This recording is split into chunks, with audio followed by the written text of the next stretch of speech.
Советтер доорунда, падышалык Россия доорунда бурмаланган тарыхыбыз, актай барактарыбыз кайрадан жазыла баштады да. Абдыкерим Сыдыков, Жусуп Абдурахманов, Айдарбеков, Тыныстанов, Төрөкул Айтматов, дагы башка инсандарыбыздын ушундай кинотасмалары чыгып атат, китептери чыгып атат.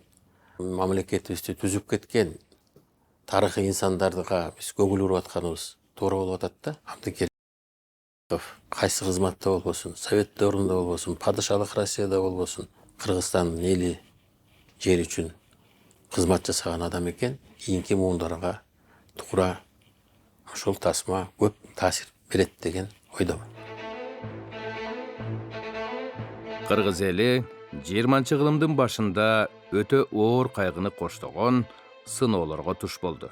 Буга себеп падышалык колониалдык бийликтин адилетсиз саясатынан кыргыз эли дээрлик жер ресурстарынын көпчүлүгүнөн ажырады. Биринчи дүйнөлүк согушка шылтоолоп, салыктарды көбөйтүп, мунун айынан элдин турмушу кескин түрдө начарлаган. Ушуларды коштоп, жумушчу фронтуна болгон массалык мобилизация элдик көтөрүлүшкө жана анын кесепети болгон улуу үркүнгө алып келди. 1916 жылкы көтөрүлүш аны аркалаган улуу үркүн кыргыз элинин тагдырындагы эң оор сыноо болду жана тарых маалыматтарында мынчалык деңгээлдеги чоң жоготуулары буга чейин болгон эмес. 1917 жылдагы Россиядагы февраль, андан кийинки большевиктердин октябрь революциясы кыргыз элин кандайдыр бир апааттардан корголуп калышына себеп болду. Ушул 1917 жылдан мурдатан жетиле баштаган кыргыз интеллигенциясынын алгачкы тобу өз ишмердүүлүгүн улантышты. Жана булардын башында Абдыкерим Сыдыков турду. Мамлекеттүүлүктүн башатында 20-кылымдын башындагы чыгаан мамлекеттик саясий ишмер жана окумуштуу Абдыкерим Сыдыковду азыркы кыргыз мамлекетинин негиздөөчүсү деп айтышат. Ал чындыгында эле өзүнүн тарапташтары менен Кыргыз автономиялуу областынын, Кыргыз АСРнин, Кыргыз ССРнин жана азыркы Кыргыз Республикасынын пайдубалы болгон Кыргыз Тоолуу областын түзүү идеясынын башында турган. Абдыкерим Сыдык уулу 1889 жылы Чүй областына караштуу Аламүдөн районундагы Солто уруусунан чыккан Ченжерлуу манаптын үй бүлөсүндө туулган. Чоң атасы Өзүбек Бишбек уездинин Талкан болуштугун көп жылдар башкарган таасирлүү адам болгон. Өз атасы Сыдык да Талкан болуштугун башкарып, кийин коңшу болуштукка бий болуп шайланган. Абдыкерим алгач мусулман медресесинде окуп билим алган. 20-кылымдын башында Россияда капитализм бардык чөйрөлөрдө өнүгүп жаткан мезгилде атасы Абдыкеримди 1904 жылы Верныйдагы гимназияга окууга жиберген. Ал жерден өз учурунда казак, кыргыз жана орус аристократтарынын мыкты деген өкүлдөрү билим алган. Мындай гимназия ошол мезгилде Түркистан крайында Ташкентте жана Верныйда гана болгон. Гимназияда мусулман балдар үчүн пансион да болгон. Ошол мезгилдерде гимназияда Михаил Фрунзе, Кожомурат Сарыгулаков, Ураз Жандосов жана башкалар билим алышкан. 1911 жылы Абдыкерим Верныйдагы гимназияны аяктап, Казань шаарындагы улуу даражалуу императордун атындагы мамлекеттик университетинин зооветеринардык факультетине окууга кирген. Бирок бир жыл окугандан кийин эле ал жердеги катаал климатка туруштук бере албай ооруп калган. Ал жактан кайтып келгенден кийин 1912 жылы 16 ноябрда Бишбек уездик башкармалыгынын начальниги Путинцевке башкармалыкка котормочу кылып алууну суранган, арызын жазган. Ошол мезгилден баштап анын кызматы башталган. Абдыкерим Сыдыков Бишбек уездик башкармалыгында кадетский регистратор, подпоручик аскердик наам менен котормочу болуп иштеген.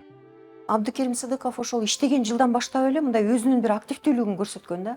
Жергиликтүү элдер менен котормочулук иштерди аткарууда, же болбосо ошол империянын тапшырмаларын аткарууда дагы өзүнүн активдүүлүгүн көрсөтөт дагы.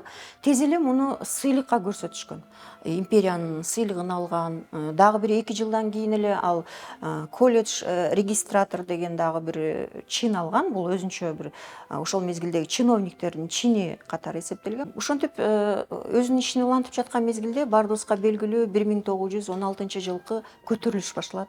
Көтөрүлүш башталганда бул албетте бул көтөрүлүшкө катышканга мүмкүнчүлүгү да болгон эмес, жетектөөгө деле мүмкүнчүлүгү болгон эмес башка инсандарга салыштырганда. Ушул көтөрүлүштө жергиликтүү баягы көтөрүлүштү басууда Рымшевичтин приказдарын которгондо так аткаргандыгы үчүн деген кийин ыйык Станислав 3 даражадагы орден менен сыйланган. Абдыкерим Сыдыковдун кийинки турмушунда, кийинки жашоосундагы бир мындай бир өкүттүү нерсе катары карасак болот да. Себеби ушунун артынан далай жолу мунун артынан арыздар жазылып, ушундай падышалык империяда иштеген, көтөрүлүштү басууга катышкан деген арыздар түшкөн. Бирок түздөн түз ошол көтөрүлүштү басууга катышкандыгы, же болбосо түздөн түз ошол жергиликтүү элди жок кылууга катышкандыгы жөнүндө документтер табылбагандык кызматка алышкан да, бул совет бийлиги орногондон кийин. Эми ага чейинкисин айтсак, ошол 1917 жылы баарыбызга белгилүү ушул падышалык бийлик кулап, февраль революциясы ишке ашат да. Анан бизде ушу Бишкекте эле убактылуу өкмөттүн өкүлчүлүгү түзүлөт. Убактылуу өкмөттүн өкүлүнүн жардамчысы болуп Абдыкерим Сыдыков шайланган. Абдыкерим Сыдыков, сообща с казахскими политиками того времени, Букихановым, Тынышпаевым, Дулатом, Абдулиным и многими другими, они создали партию «Алаш». Партия «Алаш» это была единственная и первая светская партия либерального толка. Возникла в 1905 году на волне первой русской буржуазной революции. И просуществовала эта партия до 1920 года.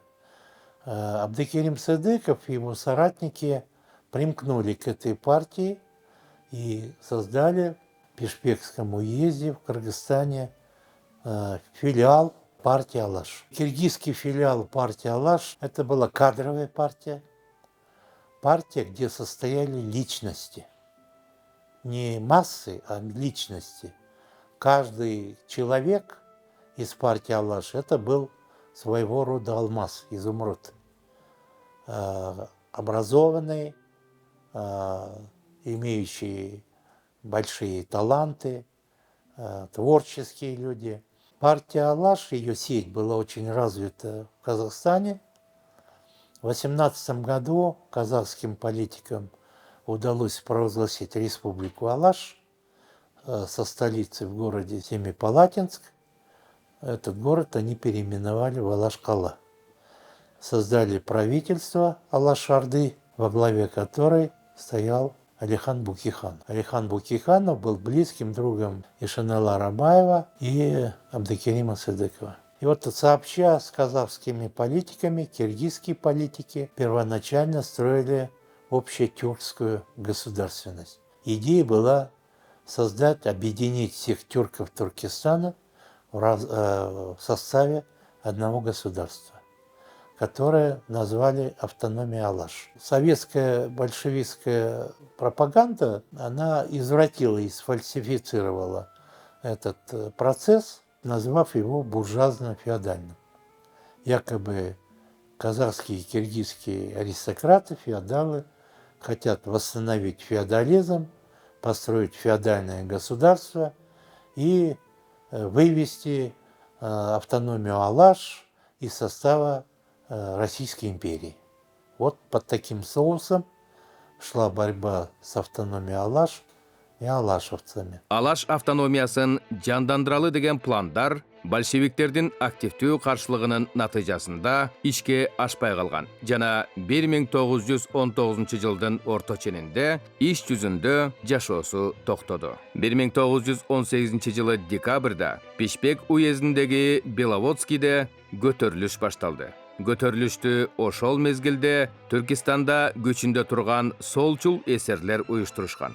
Алардын көпчүлүгүн мурдатан бул аймактарга жайгашып калган келгин казак орустар жана орус украин дыйкандары түзгөн. Булардын колунда биринчи дүйнөлүк согуштан кайтканда өзлөрү менен кошо ала келген мылтыктары, кылычтары жана пулеметтору да болгон. Көтөрүлүшчүлөр Чүй өрөөнүнүн батыш аймактарын басып алып, Жети суу большевиктер советине орчундуу талаптарды коюшкан. Көтөрүлүшчүлөр Пишпекти басып алуу аракети менен курчоого алышып, салгылашуу бир нече күнгө созулду. Ушул кырдаалда Пишпекке Верныйдан Яков Лагвиненко жетектеген кызыл аскерлер полкунун жетип келиши менен акыбал өзгөрдү. Көтөрүлүшчүлөр толугу менен талкаланып, уюштуруучулардын көбү колго түшүп, бир тобу качып кетүүгө үлгүрүштү. 1918 жылдагы Беловодск көтөрүлүшү басылгандан кийин Пишпек уездинин большевиктеринин жетекчилери бул көтөрүлүштү уюштурду деп күнөөнү Абдыкерим Сыдыков башында турган кыргыздын алашчыларына таккысы келишкен. Большевиктер Кыргызстандын 22 алашчысынан турган кара тизме да түзүшкөн. Алар негизинен манаптар эле. Большевиктер бул оокаттуу кыргыздардын мал мүлкүн конфискациялап тартып алууну максат кылышкан. Бирок алар бул көтөрүлүшкө алашчылардын байланышын далилдей алган эмес.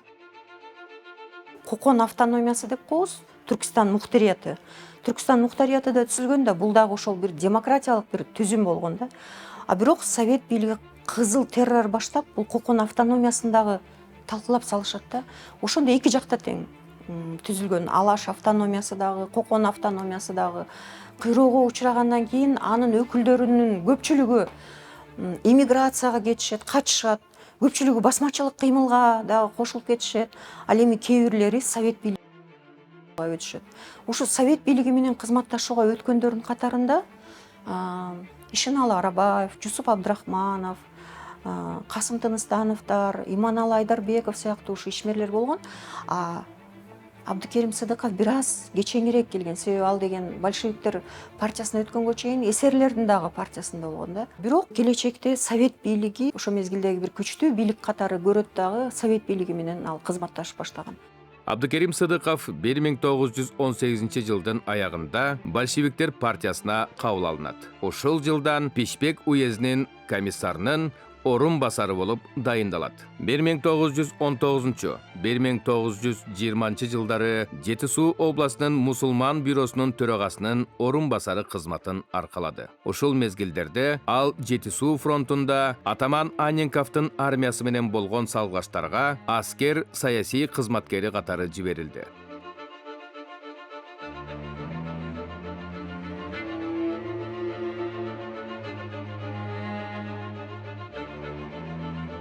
Абдыкерим Сыдыков 1920 жылы нарында тутанган падыша армиясынын офицери Кирьянов, жергиликтүү бай фермер Бондарев жетектеген көтөрүлүштү басууга катышат. Көтөрүлүштү Синьцзяндагы ак гвардиячы генералдар тымызын даярдаган. Козголоң атбашы өрөөнүнөн башталып, жана 2000ден ашык мыкты куралданган атчандардан жана пулеметтор орнотулган бир нече тачанкалардан турган. Чүй өрөөнүн Пишпек шаарын басып алуу коркунучуна алып келген бул козголоң кызыл аскерлер тарабынан талкаланды жана Нарын козголоңу деген ат менен тарыхта калды. Абдыкерим Сыдыков ошол мезгилдеги, мурунку мезгилдеги манаптын үй бүлөсүнөн чыккандыктан бул адамдын табияты дагы башкача болгон да. Кыргыз элитасынын өкүлү катары карасак болот. Анын сабырдуулугу, анын көрөгөчтүгү, анын акылмандыгы. Анан бул 20-кылдын башындагы билим менен айкалышып, бир өзүнчө бир мындай бир чоң фигурага айланткан да. Бул ошо өзүнүн билими, өзүнүн жүрүм туруму менен өзүнүн айланасындагы адамдарды өзүнө тарткан. Ошондуктан ошол мезгилдеги интеллигенция өкүлдөрү көпчүлүк адамдар ушул Абдыкерим Сыдыковдун сөзүнө ишенишип, Абдыкерим Сыдыковду лидер катары көрүшкөн. Бийлик орногондон кийин Абдыкерим Сыдыков өзүнүн ишмердүүлүгүн андан ары уланткандагы, ал учурда билебиз, ушу Жети суу областтык комитет, партиянын Жети суу областтык комитети. Ушулар көпчүлүк кыргыз интеллигенция өкүлдөрүн ишке тарта башташкан. Абдыкерим Сыдыков 1921-22 жылдары июльда Советтердин Жетису областык аткаруу комитетинин төрагасынын орун басары, кийин төрагасы болуп дайындалды. Жарандык согуш мезгилинен кийинки бүлгүнгө учураган өлкөнү экономикалык кризистен чыгаруу максаты менен Ленин тарабынан сунушталган жаңы экономикалык саясат кулачын жайды. Абдыкерим Сыдыков бул программанын маңызын жакшы түшүнгөн. Ошондуктан Жетису областында жаңы экономикалык саясатты жандандыруу аркылуу жумушчулар менен дыйкандардын мамилесин бекемдөөгө, алардын ортосундагы азык-түлүк жана өнөр жай товарларынын алмашуусун жөнгө салууга, мамлекеттик тапшырмалардын аткарылышын бир нукка келтирүүгө бир топ ийгиликтүү аракеттерди жасады.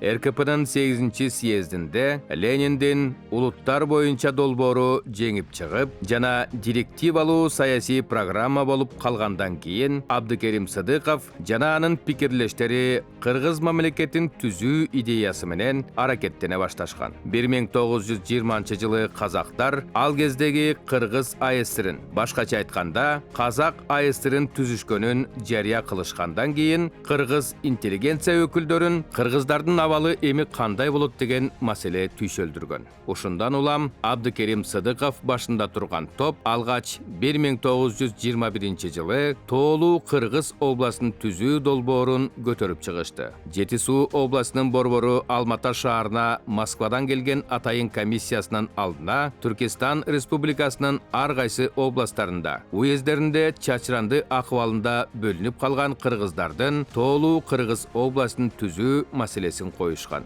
Абдыкерим Сыдыков носил партийный псевдоним Манас. Боролся за возрождение киргизской государственности не один.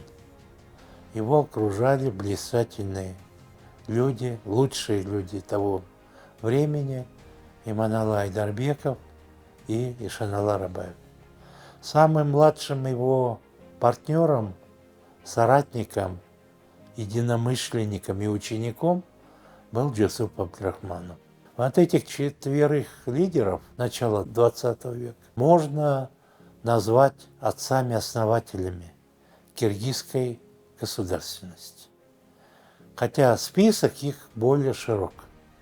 Туда можно было бы включить и других деятелей киргизской революции и первых лет социалистического строительства.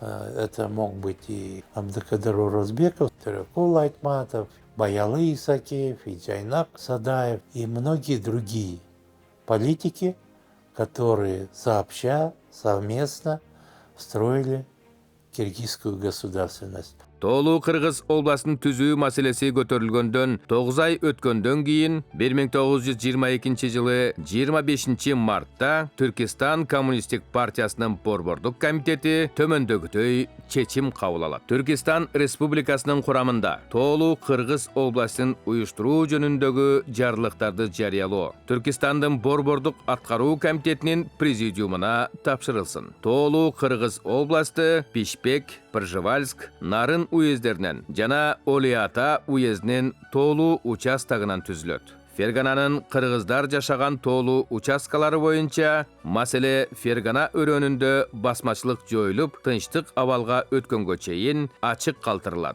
Долбоор аткаруу бюросунун бекитүүсүнө киргизилсин. Жусуп Абдрахмановдун жазгандарына таянсак, Тоолуу областы түзүү маселеси Рахманкул Кудайкулов башында турган топтун каршылыгына туш болот. Алар съезди чакырууга жана Тоолуу Кыргыз областын түзүүгө каршы аракеттене башташат. Бирок акыры Абдыкерим Сыдыков Эшеналы Арабаевтардын тобунун активдүү аракеттеринен кийин зарыл болгон уюштуруу съездин өткөрүү белгиленет. 1922 жылы ушу 4-июнда 425 делегат катышкан бир чоң съезд болгон. Бирок бул жерде ар кандай көз караштар болгон. Абдыкерим Сыдыков чыгып сүйлөгөн, ушундай өзүнчө, өз алдынча мамлекет түзүү жөнүндө.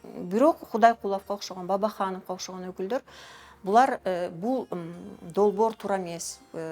Биз Казакстандын курамында болушубуз керек деген каттарды жөнөтүшкөн да борборго.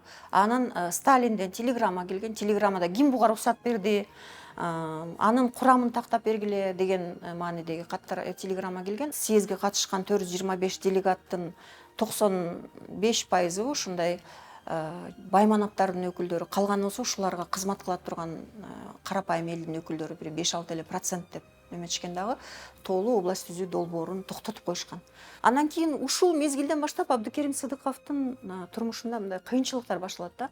Абдыкерим Сыдыковду, Ишеналы Арабаевди Кыргызстандын чегинде иштегенге болбойт деп буларды Түркстан борбордук аткаруу комитетинин карамагына жиберишет.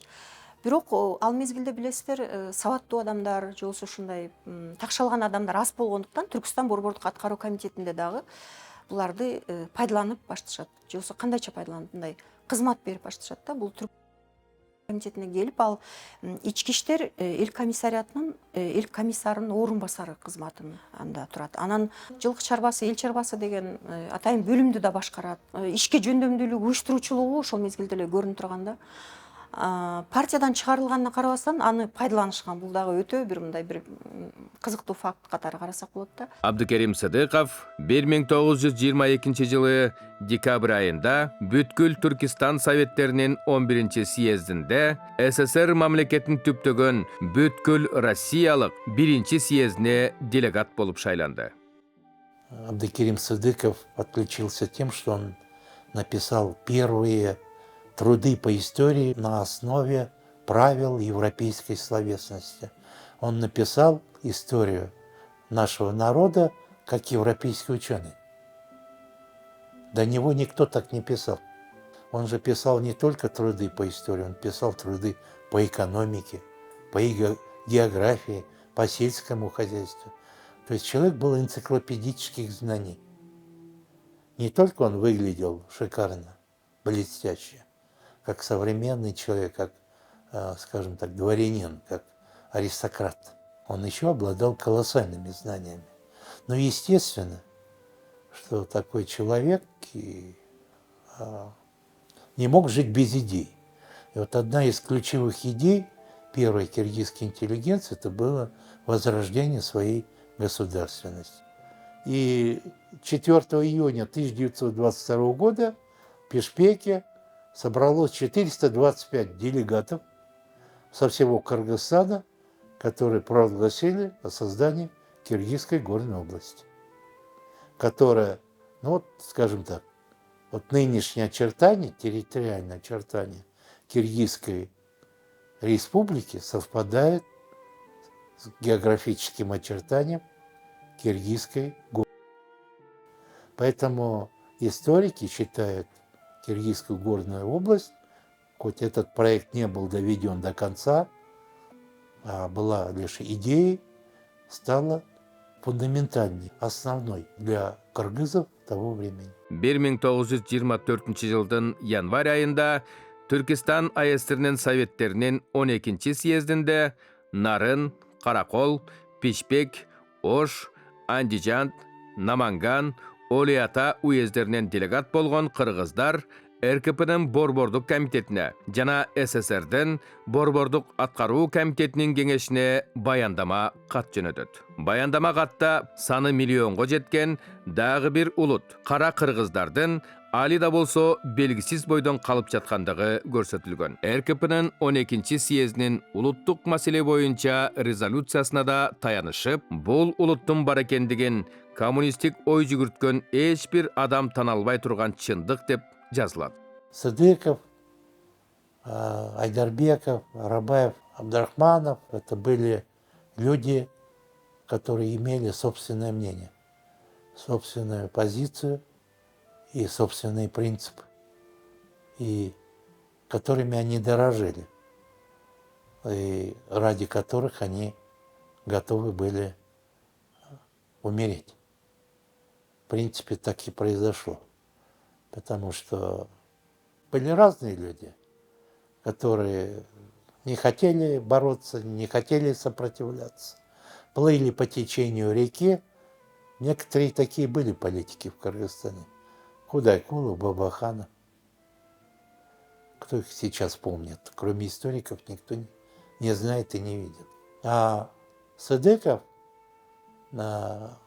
Абдрахманов, Айдарбеков, Арабаев, я всегда буду их называть четвером, потому что один Сыдыков бы, если бы у него не такие коллеги, друзья, он бы ничего не достиг.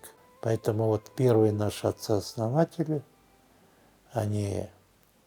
у них появилась идея, была идея, потому что они хорошо были образованы, знали историю своего народа. 1924 жылы 14 октябрда СССРдин Борбордук аткаруу комитетинин кеңешинин экинчи сессиясында РСФСРдин курамында Кара-Кыргыз автономиялуу областын түзүү жөнүндө токтом кабыл алынды. Ушул токтомдун негизинде 1925 жылы 27-30 мартта Кара-Кыргыз автономиялуу областынын биринчи уюштуруу съездинде Кыргыз мамлекеттүүлүгүнүн түзүлүшүн мыйзамдуу түрдө бекитти. Бул иштер Абдыкерим Сыдыков башында турган алгачкы интеллигенция тобунун чоң аракети менен болгон. Алар абдан кооптуу, өтө эле опурталдуу, түйшүктүү, татаал идеяны ишке ашырышкан. Сыдыков бул учурда партиядан чыгарылган. Атылып кетүү коркунучу ар дайым бар болчу. Ушундай эле тагдыр Иманалы Айдарбековда, Эшеналы Арабаевда, Жусуп Абдрахмановда да болгон. Бирок мына ушундай акыбалда өлтүрүп жок кылып коет деген коркунучтарга карабастан, алар күрөштү улантып, аягына чейин турушкан. Акыры алардын күрөшүнүн акыбети кайтып, 1924 жылы Кара-Кыргыз автономиялуу областы түзүлгөн. Эгер Сыдыков, Арабаев, Айдарбеков жана Абдрахмановдор жанын аябастан бул ишке күч аракеттерин жумшашпаса, кыргыздар жер аймагы менен Казакстандын жана Өзбекстандын курамына өтүп кетиши эч күмөнсүз эле.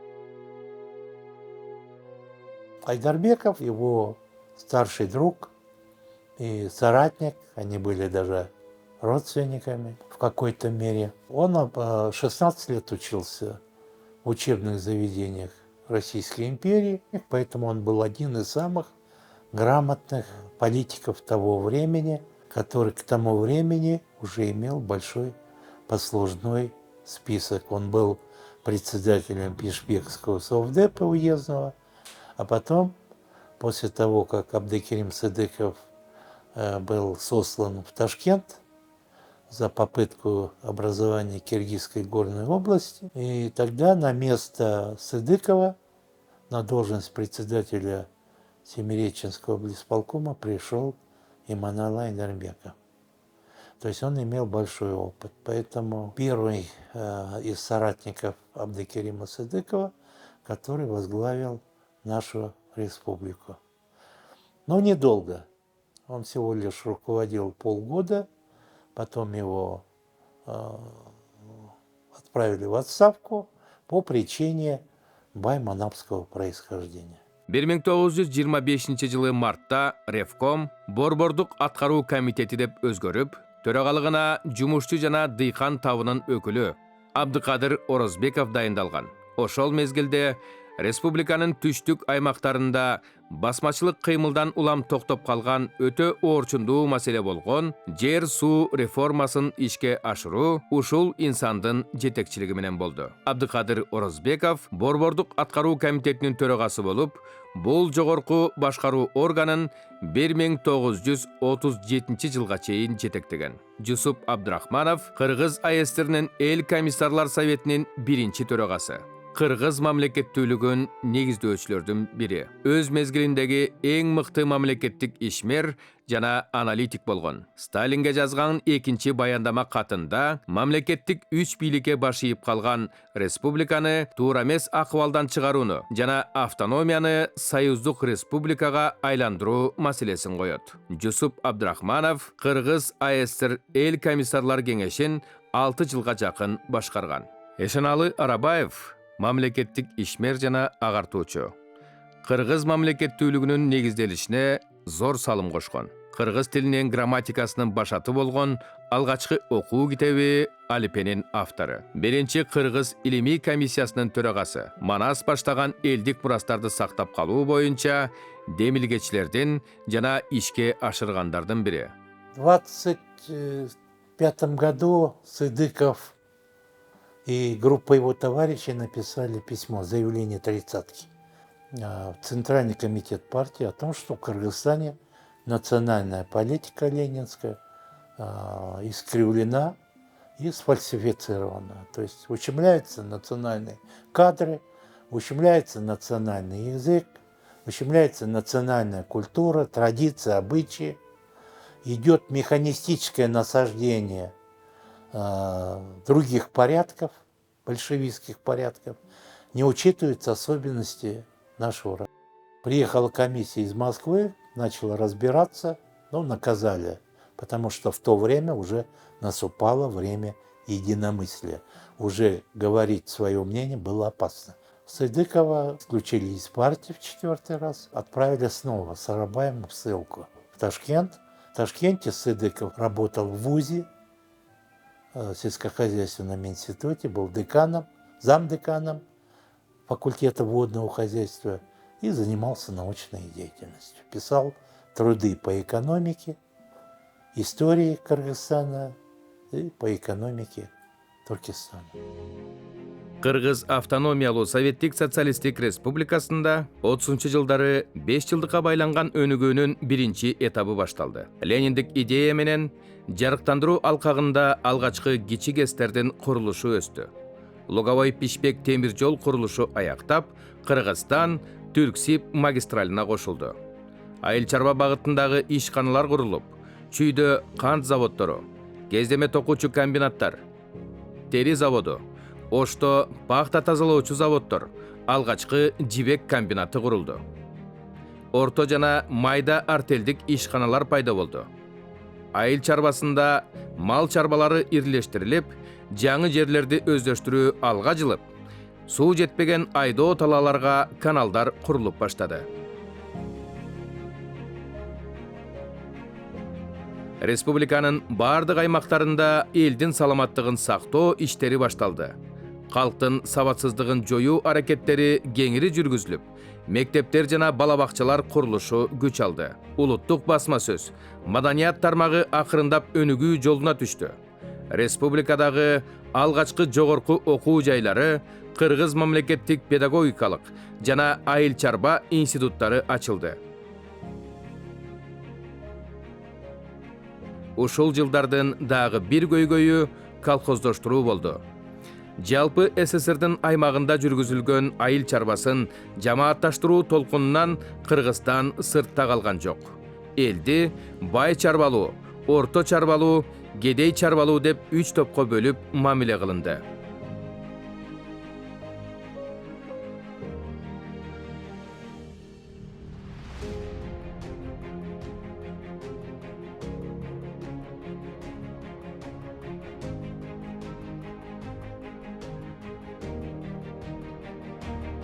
Миңдеген адамдар кулакка тартылып, мал мүлкү конфискацияланып, өзлөрү үй бүлөсү менен Россиянын, Украинанын аймактарына күч менен сүргүнгө айдалды.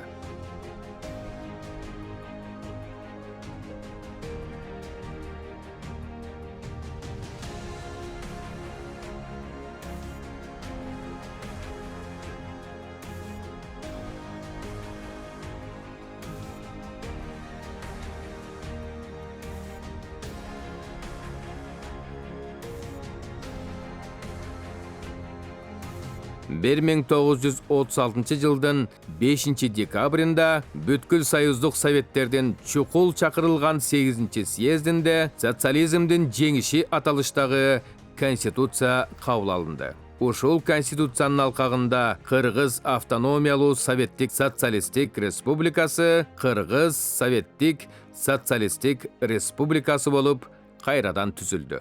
Во-первых, необходимо, чтобы республика, которую переводят в разряд союзных республик, чтобы она была окраинной, чтобы она не была окружена со всех сторон территории СССР. Почему? Потому что если за республикой сохраняется право свободного выхода из СССР, то свободно выходить из СССР может только такая республика, которая не окружена со всех сторон территории СССР. Второй признак. Необходимо, чтобы республика, которую переводят в разряд союзных республик, чтобы в этой республике нация, которая дала название республики, чтобы она представляла компактное большинство. И, наконец, третий признак. Это то, чтобы республика была не очень маленькой и не очень слабой, чтобы она имела, хотя бы не меньше миллиона населения. Вот вам 3 объективных признака, отсутствие которых в данный исторический момент не дает основания говорить о возможности и о правильности перевода тех или иных автономных республик в разряд союзных республик. Взять, например, Киргизскую республику, которая становится союзных республик.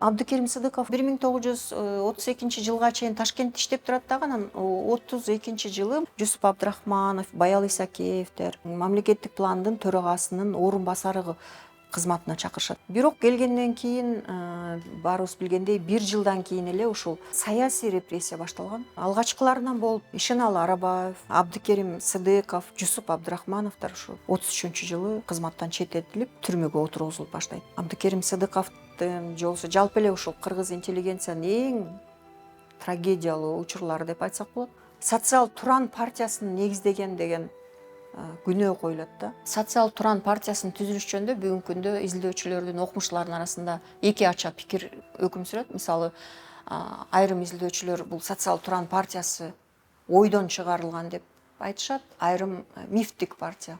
Айрым окумуштуулар чынында болгон деп айтышат. Социал Туран партиясы жөнүндө мисалы Жусуп Абдрахмановдун күндөлүгүндө же бир башка эскерүүлөрдө бир да жерде азырынча мындай кездеше элек. Ал эми Социал Туран партиясынын программасы, манифест жазылган деп айтылып, бул ошол учурдагы тергөөчүлөрдүн гана колу коюлган документтерде кездешет да. Эмнеси болсо дагы ушундай шылтоолор менен Жусуп Абдрахманов, ушул Абдыкерим Сыдыков, Айдарбеков, Ишеналы Арабаев, Абдыкадыр Орозбеков дегиле баш көтөргөн кыргыздын улуттук интеллигенция өкүлдөрүнүн баардыгы тең атууга кеткен. Абдыкерим Сыдыков 1920 жылдардагы Орта Азиядагы эң күчтүү саясий ишмерлердин бири. Кыргыз элинин чыгаан уулу, чыныгы улуттук лидери, таланттуу жана акылман саясий ишмер, окумуштуу. Ал бүткүл күч аракетин, дараметин Кыргызстандын жаркын келечегине арнаган. Абдыкерим Сыдыков 49 жашында атылган. Ошол жашына чейин ал көп иштерди аткарып үлгүргөн. Абдыкерим Сыдыковду камакка алардан бир аз мурда Ташкентте уулду болуп, атын Эрк деп койгон. Чечмелегенде бул эркин Кыргызстан дегенди билдирет. Кыргызстандын эркиндиги анын өмүрлүк саясий максаты болгон. Бул максатына ал толук жете албай калды. Бирок азыркы бүгүнкү күндөгү Кыргызстандын жетишкен эгемендиги жана эл аралык таанылышы Абдыкерим Сыдыковдун аракетинин жана ой максаттарынын натыйжасы деп айтсак болот. Тарыхыбызда Кыргыздын алгачкы интеллигенциясы, саясий элитасы өзүнүн мекени, эли үчүн зор кыйынчылыктарды башынан өткөрдү. Өзүнүн мамлекети үчүн жанын аябастан аракеттенип, жаш кездеринде өлтүрүлүшкөн. Алар Кыргызстандын азыркы жарандары жана саясатчылар үчүн мекенге, өзүнүн элине кызмат кылуунун үлгүсү жана өрнөк. Кыргыздар үчүн мамлекетин түптөп берген аталарыбызды эч качан унутпашыбыз керек. Ошол инсандардын эмгегинин жыйынтыгы менен биз азыр өз үйүбүздө, өз жерибизде жашап жатабыз.